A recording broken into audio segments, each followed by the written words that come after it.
Hurricanes, hailstorms, tornadoes, and wildfires.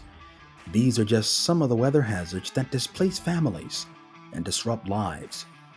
Many of us are familiar with the scenes of devastation these hazards cause, and the recovery process for affected communities can take months, even years.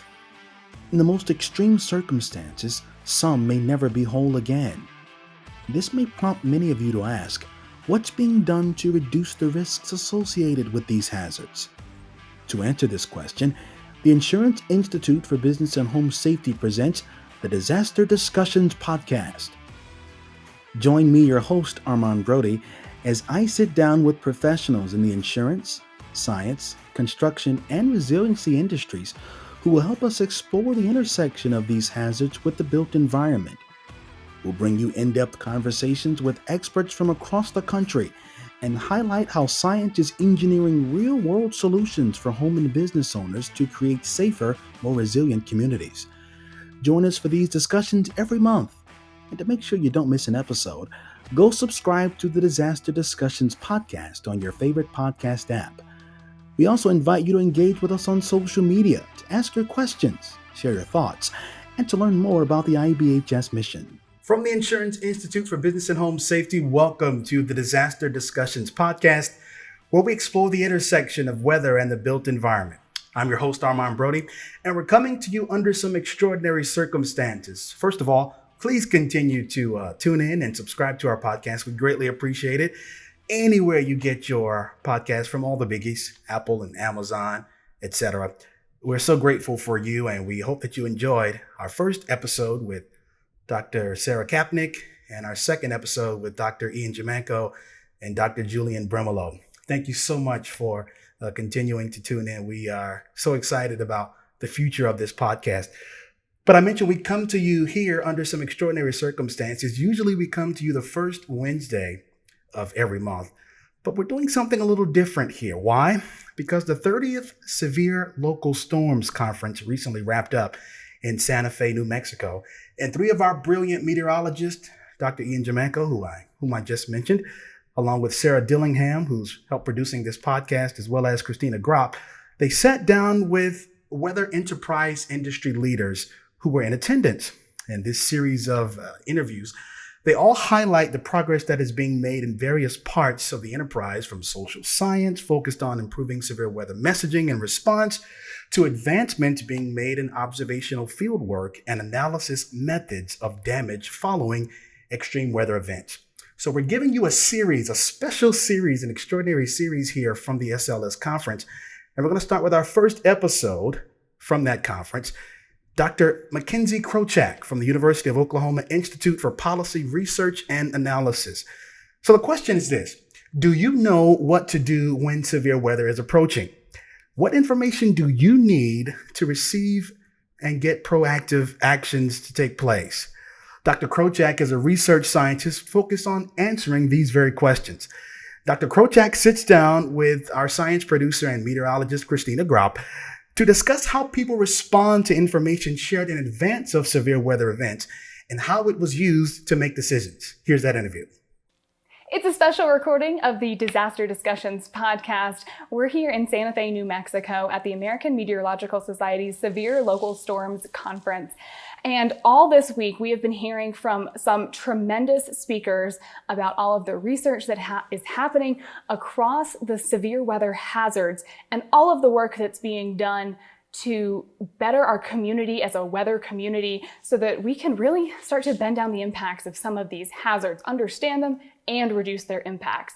So today I am joined by another fantastic speaker at the conference and one of my personal good friends, Dr. Mackenzie Krocak. Kenzie, thank you so much for joining us. Thanks for the invite. This is exciting. Now, Kenzie, you are a research scientist at the Cooperative Institute for Severe and High Impact Weather Research and Operations at the University of Oklahoma Institute for Public Policy Research and Analysis. That's a mouthful. Yes, it is. I have a couple different affiliations that really allow me to see the operational challenges of forecasting these severe weather hazards, as well as the societal impacts and how we might communicate them better. And that is such an important topic for our listeners today. And we're so excited to have you here to share some of that research with us, because your work on the communication side is so much of of putting what we know into action. Yep. At the end of the day, all of the great work that we've talked about this week in the conference, if we can't get that information to people and change the impact of the weather, it's great work, but it really cannot live up to its full potential. Absolutely. So before we dive into your current work, tell us a little bit about your career path and how, out of all the facets of meteorology, you landed in the severe weather communications piece. That's a really good question. I think it comes down to a lot of really good people and good mentorship. I got all my degrees in meteorology, but my focus in research and a lot of my classwork, especially in my PhD, was more related to social science methods and understanding not only how we study the atmosphere, but how we can study people too. And so I had an internship at the National Severe Storms Laboratory between my senior year of undergrad, which really got me into the idea that there's more to meteorology than just forecasting the weather. And then I went to OU for my master's and PhD, and my mentors were one of them in meteorology and one of them in public policy. And putting those two things together is really how I landed here. So like I said, it was probably a lot of luck, but also really good mentorship and understanding that there are so many different options within the meteorology field. Well, it's also a little bit of luck that at that summer internship, you met a classmate of mine from Penn State meteorology, and our paths crossed. And it's a great example of how interconnected this weather community really is. Absolutely. All right, so tell us about the OU Institute for Public Policy Research and Analysis, what the objectives of the group is. That's another good question. So if I say IPRA, it's the Institute for Public Policy Research and Analysis. So I might... IPRA. IPRA. Okay, yes. IPRA. It's a lot easier to say that than the 7 words that we've all put together. But so we're an interdisciplinary group of scientists. We actually have public policy scholars, communication professors, meteorologists, psychologists, all working together in an institute of about 20 to 30 people to really tackle what our directors like to call wicked problems. That's a great name. Yeah, we study wicked problems. It makes us sound really cool. But one of the main groups that we have is our weather and climate group. And we study everything from how we might communicate the hazards and impacts of climate change down to severe weather, hurricanes, all different hazards. So it's a really unique group in that we can all sit down and have lunch together and talk about some of the projects we're interested in or currently working on and get so many different perspectives. Something that I bring to the table from meteorology, someone else goes, oh, well, from the psychology standpoint of that, here's another idea. So it's a very lively group. Love the people I work with. I think, again, the people make a big difference. So it's an interesting group for sure. Absolutely. People are always such an important part of everything we do in all facets of our life. And again, why we want to figure out how weather impacts people and have weather impact them a little bit less at the end of the day. So there have been a number of tremendous presentations from you and your colleagues at IPRA, if I would get the acronym. Yes, that was it. Good job. Fantastic. Learn a new acronym every day. Every day in this field, every day. Throughout the conference. But before we get to what you presented here, I want to go back to some research that you presented at the AMS's annual meeting, I think it was earlier this year, that we really took notice about at IBHS. Because it aligns so well with what we talk about. And it was a focus on what information people want when. Can you tell us a little bit about that research? Yeah, thank you for asking about that. I really went back and forth on what I wanted to present here, and that was the other option. So I love to talk about it. It's one of our newer projects where we've used survey data from a nationally representative survey of U.S. adults to study not only what information people want overall for, say, a severe weather event or a hurricane event, but how those information preferences might change as the event gets closer to happening. Because we know that people are looking for different things at different times, but nailing down what pieces of information that actually is was kind of the challenge. And so what we found, we looked at this across severe weather, winter weather, and the hurricane domain. And what we found is that in general, the preferences are pretty similar. So people really want the chance that an event is going to happen and the location further out from the event.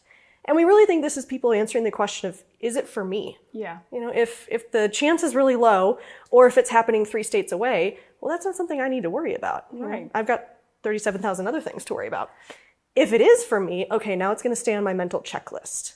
And then as we get closer to the event, then things like severity, timing become really important. So those details, okay, it's for me. Now, how bad and when? Because the when also is really important. If it's during the school day, well, now I'm worried about my kids in a different building. If it's on the drive home, maybe we need to, leave early or later to avoid the event, for example.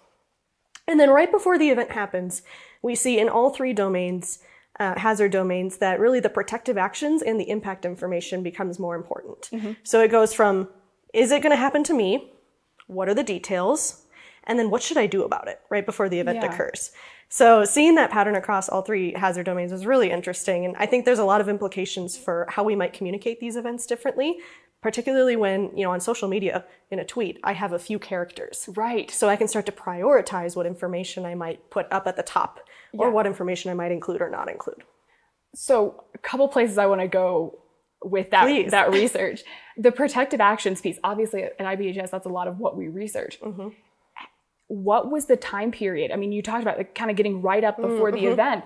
What kind of time scale are we looking at there? Hours, minutes, days? I mean, that's a great question. So we varied it a little bit based on the hazard because, of course, severe weather timeframes are much shorter than hurricane and winter weather domains. So what we found is that like 15 minutes before a severe weather event is when people, pretty much protective actions is what most people want. Okay, quick, what do I do now?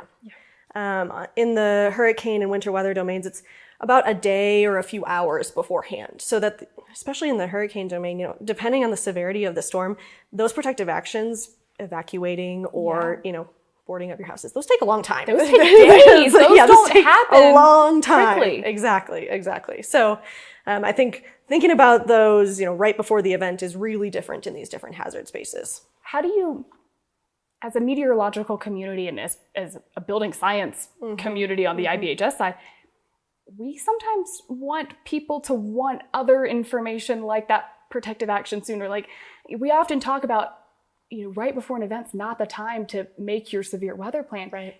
How can we balance those two goals, knowing what people do want, but also knowing what we want them to want? Yeah, that's really difficult. And one of the things I like to reiterate is that people have agency, and so they get to choose for themselves. We can't make people do things. But one thing that I think helps people kind of move along the decision-making process is that personalization of the threat. So knowing that the threat is for me. And so once we can check that box, then we're like, okay, it's for me. What do I do?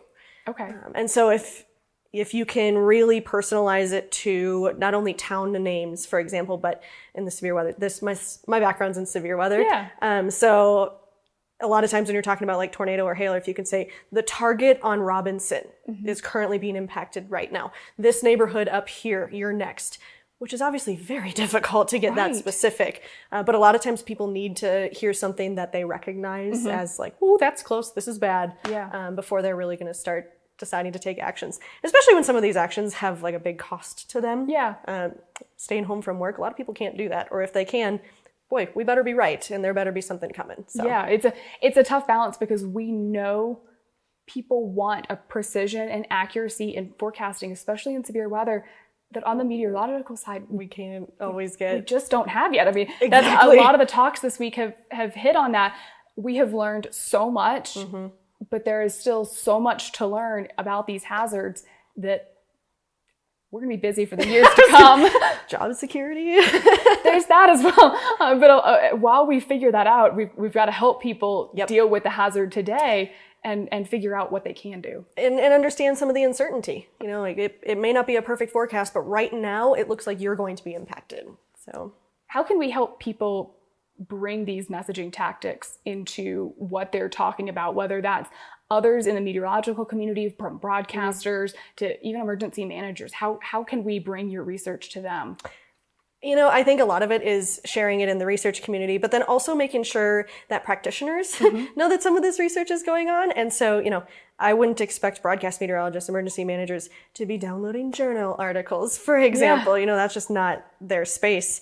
And so I think as a research community, we need to understand who's going to be most impacted by the work we're doing and really get out there ourselves. I think that's part of my job. Yeah. If my research doesn't mean anything to the people that it should help, then I'm kind of missing a step here. So lots of, public outreach and other domains besides academic conferences, although these are one of my favorites to go to too. They are great, but I will say it was Twitter where we first saw your comments on this work from the American Meteorological Society's annual meeting. So yes. See, there it is. There it is, right? Getting right out there on social media. Okay. So that was a great research project, but now let's shift gears a little bit and talk about the research that you presented here at the SLS conference on Monday morning. Tell us a little bit about that project. So that one is more related to severe thunderstorms and severe thunderstorm warnings. We know that severe thunderstorm warnings are the most common warning and convective hazards that are the most common warning that's issued.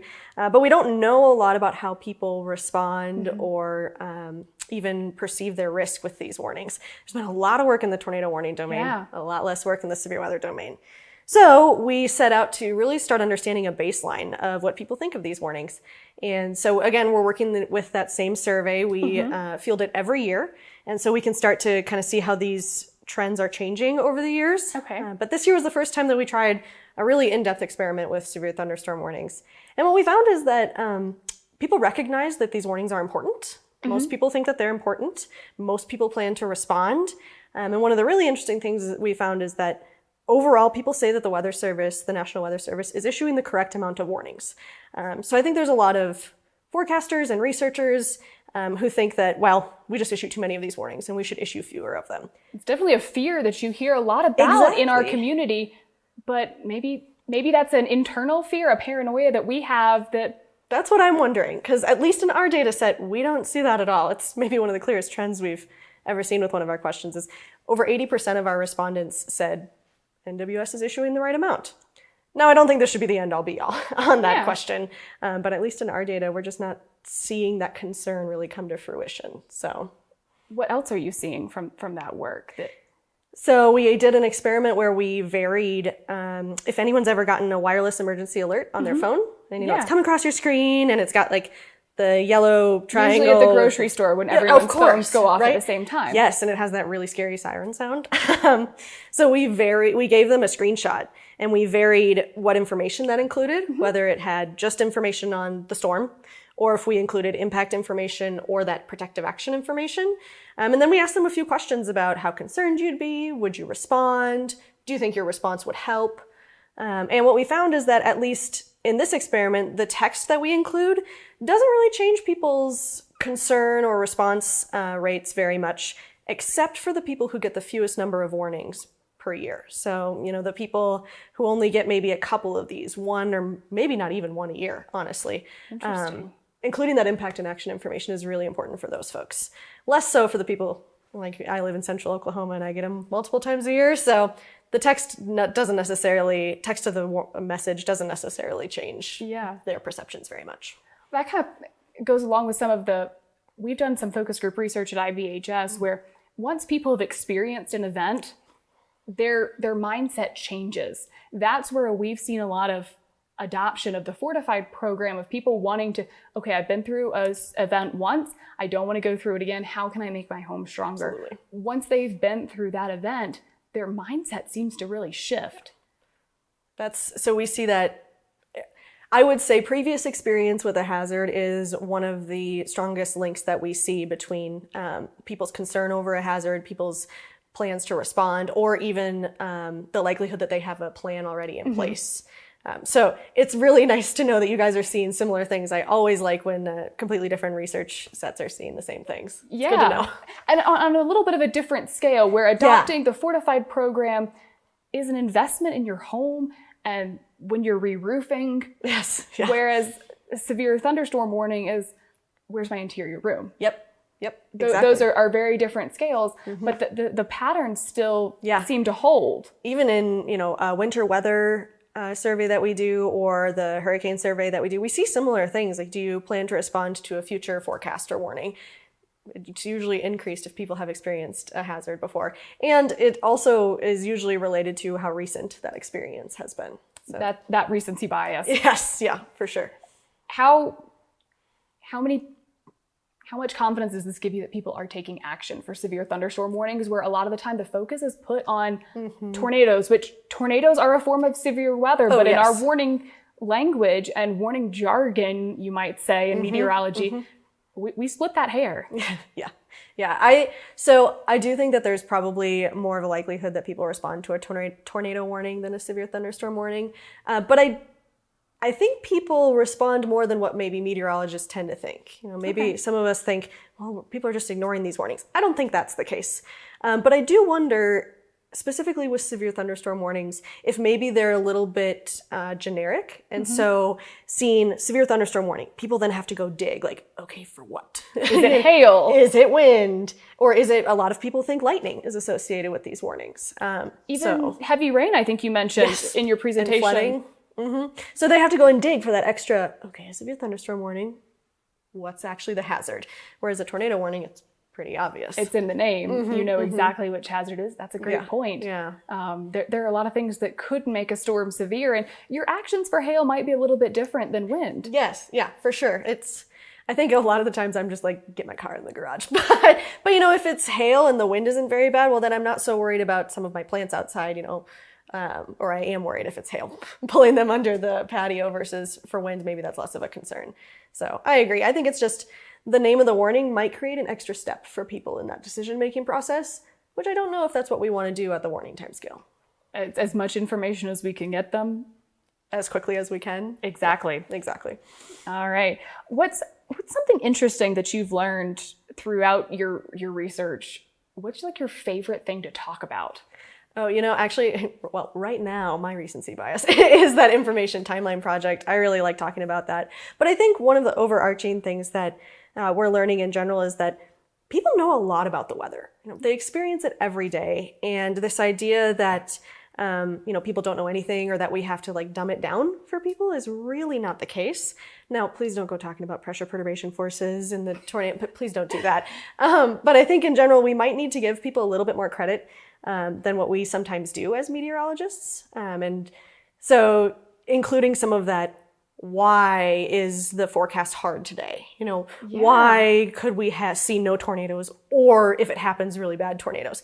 Including some of that why information may also be beneficial because then people have a little bit more trust in that forecast or a little bit more forgiving if it doesn't work out. That's a great point. We often go to the basics. Yes. And default down, but you can't escape weather. You experience it every single day, and that's part of why I have always loved it. Yep, same. And after you experience enough of it, you do start to learn. Now, the challenge I see there is people move. The weather you face in Oklahoma, if you move to Florida, if you weren't a meteorologist, you would have a bit to learn. Even as a meteorologist. The weather's different. And when folks are communicating about weather, you know that some of your audience has maybe lived in that area for 30 years and other folks have lived there 30 days. Yes. And there are other challenges that everything presents more challenges. Oh, well, for sure. But that's actually a really good point. One of the research avenues that we're hoping to explore more in the future is kind of this snowbird migration of folks who live in the north during the summer and then come down south for the winter. As we see maybe later and later season hurricanes, my parents live in Minnesota. There is no way they would know what to do in a hurricane. And so these folks who are moving to new places, either temporarily or permanently, they don't have that previous experience. They may not even know the product structure of some of these things that the Weather Service issues. So that's a great point. Like snow squall warnings in the Northeast. Yeah. You can't have one of those in the Southeast, but if you were in Pennsylvania, you're likely to get one of those alerts. And would you know what to do? There's so many different actions we want people to know to take. And it's all about ingraining that in folks. I mean, we all did fire drills as a kid. Yes. Every month at school. How can we get weather preparedness just as? Or, and I think another great point is that, we, with a lot of warning text, sometimes even in broadcasts, we say, okay, there's a snow squall warning out, and we stop there. It's like, well, what should people do? There's a snow squall warning. Pull off the road. So people don't have to go search for, okay, what does a snow squall warning mean? What are the impacts? And now what should I do about it, right? If we kind of include a few more of those pieces of information in the direct message that we're sending, again, it might speed up that decision-making process a little bit. Or just, make it easier on people. Like, okay, pull off the road. I can do that. Great. Yeah. All about making it easier for people to digest this information, digest the research that we've been talking about all week here, and put it to practice to reduce the impact of weather. We love weather. We hate seeing it impact people's lives. Absolutely. So What advice would you have for risk communicators across weather, science, all the facets of risk communication? I think we've touched on a lot of them. But in general, while we don't need to go into every weed of what you're studying, include maybe a little bit more than what you might initially think that you should include, especially when talking to members of the public in the meteorology domain. People know about weather. Yeah. People are fascinated about the weather. Go ahead and talk about it. It also humanizes you as a scientist, and so I think that's important. And then if you're communicating about especially short fuse weather risks, like severe weather, for example, include that action information. We do a really good job with hazard. We do a really good job with severity and timing. Well, timing maybe less so to an extent, but we do a really good job with a lot of pieces of information. But I think that one missing piece is often impact and action information. Tell people what they should do. That's sometimes the hardest thing to I know. because there are so many options. I know. It depends on where people are and what they're doing. What resources they have. Right, and then we know about all of the barriers that can stand between them and taking that action. But we can't expect them to take any actions if we don't present them with options. Exactly. Oh, and such a great point. I love the idea of options too. There's this new graphic that I've seen going around. If you get a tornado warning, where should you shelter? And instead of just giving one option, like an underground shelter, there's this range of options in this graphic. Everything from a mobile home or under an overpass is really bad. Yes. To that underground shelter is perfect. But also, in between, there are some really good options. I've seen that. A well-built house. I love that graphic as well too. because it shows you the number of options, the spectrum, Yes. the spectrum of risk and the spectrum of sheltering. That we know that not everyone has a storm shelter in their house. Or if you're in a car, how do I know where the nearest shelter is? Right. I walk into a place and I think about, if there was a tornado warning, where would I shelter? How you know you're a meteorologist. Exactly. But I know that most people don't do that. So encouraging folks to think about, especially when it's somewhere you spend a lot of time, work, school, grandma's house. Yes. Where are your tornado shelters in those areas that you know you're going to spend a lot of time in? And there is a decent chance that at some point you could experience severe weather while you're at that location. It's always good to have that in the back of your mind. Absolutely. But having the ability to encourage people to do that ahead of time. Yes, that's ideal. Figure this out not in the 15 minutes before you need to shelter. We know that they want to know the forecast more, but as we give them that forecast, that little nudge. Here's the forecast for the next 5 days. Hey, there's this potential event. Right now, maybe go check on your, severe weather kit that you might have in your shelter. Please don't have 5-year-old cat food for the cats in there. Although my cats would probably eat it. But, go and refresh those supplies. Make sure it's ready. Make sure those bike helmets are in the closet if that's your sheltering plan. Those are the little things that you can do to make sure that you're ready to go. And that still, I think, gives folks the information they want at that time scale. Yes. And the information that we'd like them to want as well, and start encouraging that preparedness action a little bit sooner. Absolutely. One of the... It reminds me of a story. Our warning coordination meteorologist in Norman, Rick Smith, he one year in the beginning of spring tweeted, talk about social media, tweeted a picture of his storm shelter and said, I'm cleaning it out this weekend because it looks pretty bad next week. And evidently he got a number of calls from emergency managers saying, that was so helpful. People were calling me, telling me that I had just cleaned out my shelter and now a bunch more people were ready to go. It's funny what little things like that really have an impact. We spend so much time on some things, making sure every last detail of a message is perfect, when sometimes something is simple. It's a simple human action that makes folks realize, hey, I should pay attention. If Rick is nervous, I should be nervous. Yeah, interesting. That's a tremendous example. Well, as our time winds down, one last question I have for you. What are you looking forward to? What are you optimistic about as we look ahead the next decade? That's been the theme of this conference. What are you looking forward to as we improve the science communication of so much of this work that we've talked about? I'm really impressed. I'm really humbled. I'm really excited about so many in the physical science realm being excited and interested and really taking note of the social and behavioral sciences and recognizing that this is an important avenue. And I think there's just a lot of traditional physical science meteorologists out there seeing how important this work is and seeing that, unfortunately, I'm not just a meteorologist, I'm also a communicator and taking up that mantle and really being excited about it. So I'm excited just to, get to have these conversations and get to see what maybe small messaging improvements might make a big difference. We seem to be on the cusp. We really do. Yeah. We've made so much progress just in my short career, even so far, in improving how we communicate these things. Just thinking about what's ahead after hearing everything, it's really going to be an interdisciplinary Absolutely win if we can advance the communication of severe weather information and reduce the impact of severe weather. It's going to take all of us, but it's also going to be a really big win. Yep. When we can get to that point. Absolutely. It's gonna take everyone, but I think that's exciting because everyone should have a seat at the table for these conversations. So I appreciate it.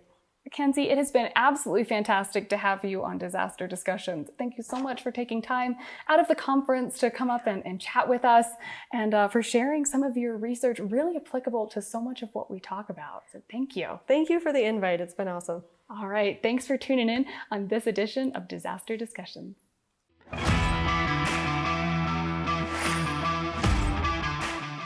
Thanks for listening to the Disaster Discussions podcast, an IBHS production. Subscribe to our podcast on your favorite podcast app or watch the podcast on our website at ibhs.org/Disaster Discussions podcast and the Insurance Institute for Business and Home Safety YouTube channel. Connect with us on our social media pages on Twitter at Disaster Safety, Facebook at facebook.com/Disaster Safety, and on Instagram at IBHS_org. For more great content from IBHS, including ongoing research efforts happening at our facility, episodes of our podcast, and more, visit IBHS.org.